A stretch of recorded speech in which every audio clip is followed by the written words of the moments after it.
నా పోరాటం రైతుల కోసం, నా పోరాటం అన్యాయం జరిగిన దళితుల గురించి, నా పోరాటం అన్యాయం జరిగిన మా ఎస్టీ సోదరులు. నేను ఒక మూవీ చూస్తుంటాను, చిరంజీవి మూవీ ఖైదీ నెంబర్ 150.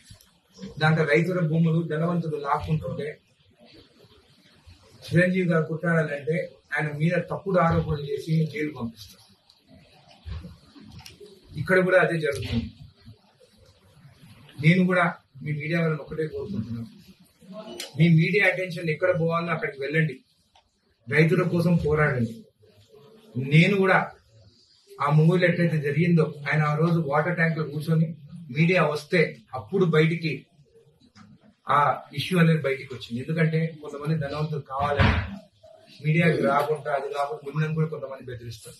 కాబట్టి ఎవరికి భయపడకుండా ఆ ఎస్టీ సోదరులకి న్యాయం జరిగేటట్టు, మీకు నాకన్నా బాగా మీకే తెలుసు అది ఎక్కడ ఏం జరుగుతున్నది.